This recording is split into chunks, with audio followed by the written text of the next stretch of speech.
Donald Trump and Jeb Bush are having a little spat over 9/11. Last week, Donald Trump spoke to Bloomberg and reminded everybody that George W. Bush was president when 9/11 happened. Now let's take a look at this clip. We haven't seen your soft hand. We've seen your offense, but George Bush had to stand in front of America after 9/11. Barack Obama did after Sandy Hook. Help us understand who Donald Trump is as a man. I need to know that you will make us feel safe and you will make us feel proud. I think I have a bigger heart than all of them. I think I'm much more competent than all of them. When you talk about George Bush, I mean, say what you want, the World Trade Center came down during his time. If you look at Sandy Hook, you can't blame George Bush for that. He was president, okay? Don't blame him or don't blame him, but he was president. The World Trade Center came down during his reign. If you look at Sandy Hook, those people are still begging for help. It's a disaster, and it's a disaster all over the place. Government has proven to be a disaster during the Obama administration. What we need is a leader. We don't have a leader. Is anybody else a bit disturbed by the original questions? Show Donald Trump's soft hand. His soft hand.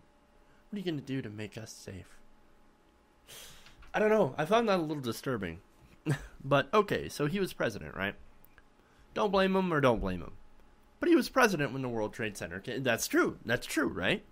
Well, Jeb Bush obviously doesn't agree. Now, he didn't react well to these comments, and he responded by calling Trump pathetic on Twitter. Now, not only that, but on Sunday, he continued to defend his brother during an interview with CNN.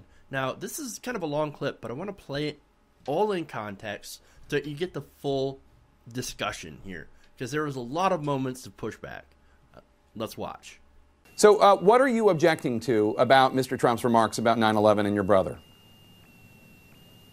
Look, my brother responded to a crisis, and he did it as you would hope a president would do. He united the country, he organized our country, and he kept us safe. And there's no denying that. The great majority of Americans believe that, and I don't know why he keeps bringing this up.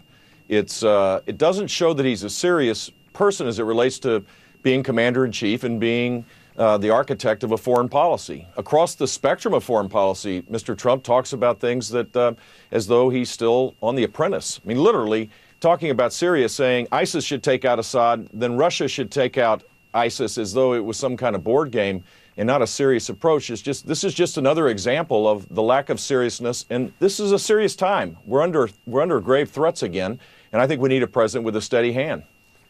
To play devil's advocate, do you think it's at all possible that your loyalty to your brother, while very admirable on a personal level, might be in some ways a political or policy liability, blinding you to mistakes he made?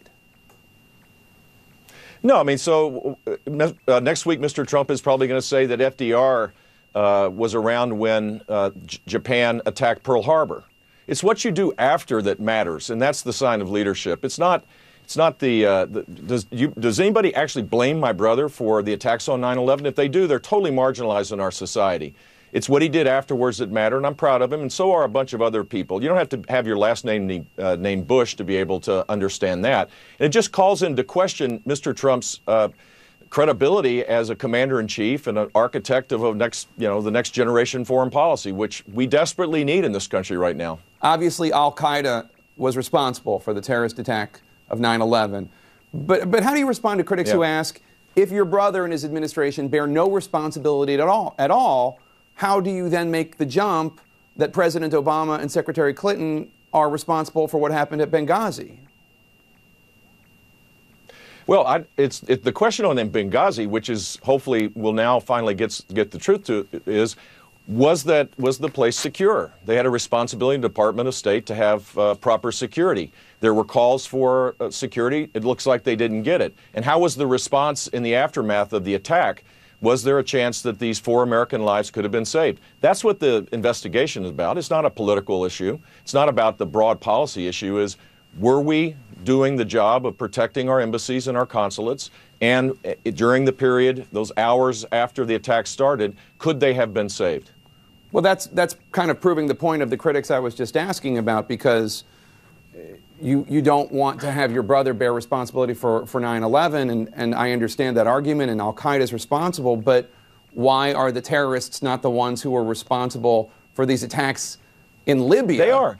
Of course they are, but if the ambassador was asking for additional security and didn't get it, that's a proper point. And if it's proven that that the security was adequate compared to other embassies, fine, we'll move on. So he's asking about the security thing, right? Basically asking about wrongdoing by Hillary Clinton's State Department. Now, you think they would have found something in the other 7 Benghazi hearings? Look, I'm not saying that there weren't mistakes, right? There weren't issues. But was it on purpose? Was there some sort of cover-up? No. Was it Hillary Clinton's fault? No.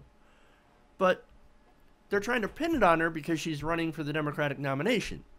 They see her as a rival, and they want to use Benghazi as a cudgel. Kevin McCarthy was right. This is all political. And that's what he's trying to do. Now, Trump, in all fairness, he said, well, look, I don't blame Bush. But he did say he was president. Don't blame him or don't blame him. But he was president. The World Trade Center came down during his reign. Is Jeb Bush actually denying that George Bush wasn't a president during 9/11? He bears some responsibility, especially when it comes to the evidence. There was evidence of an impending attack. Bin Laden determined to strike in U.S. That was a declassified intelligence brief that was ignored by the Bush administration. So yeah, he is to blame. At least the administration. They ignored this intelligence and didn't act on it. Instead, they wanted to focus on Iraq, not Bin Laden. So you can't exactly say, as Jeb Bush does, that his brother kept us safe. The fact that 9/11 happened in the first place kind of proves their point. That's the opposite of keeping us safe. The absolute opposite. It happened on American soil, and it happened during his administration. As I said, that's not keeping us safe. And if anything, the Bush policies afterwards, as Jeb Bush says, it's what you do after that matters. Well, like going after Iraq, getting us involved in a war that had nothing to do with 9/11. Saddam Hussein had nothing to do with 9/11. Was he a brutal dictator? Yes. Did he have anything to do with the terrorist attack on 9/11? No. If we're actually going after countries that supported that, maybe we would have been in Saudi Arabia, after all, after the attack. Because remember, most of the hijackers were Saudi. But no, can't endanger that sheep oil. Can't go there. Nope. So we're going to go after Iraq. That had nothing to do with 9/11. That made us less safe. You know why? Because it led to the creation of ISIS. Yeah. Now, putting aside those points, Jake Tapper actually does some journalism. Yeah, I know, right?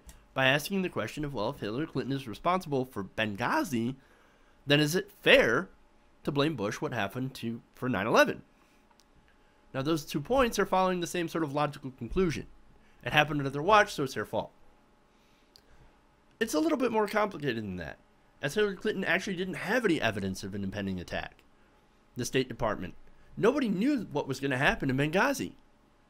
Whereas during the Bush administration, there were continuous, constant warnings leading up to September 11th that were ignored, pushed off to the side.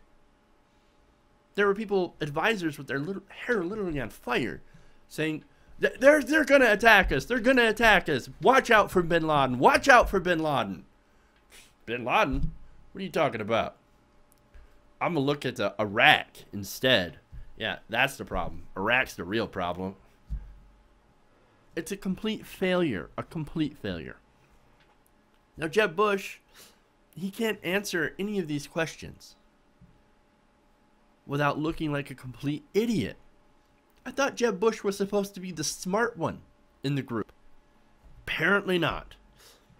As I had mentioned, the Benghazi attacks had no actionable intelligence beforehand. And unlike 9/11, there were no repeated warnings of an impending attack. And as much as Jeb wants it to be true, Hillary Clinton does not bear responsibility for what happened in Benghazi. And George W. Bush did not keep us safe on 9/11 or afterwards. Sorry, Jeb. You're wrong.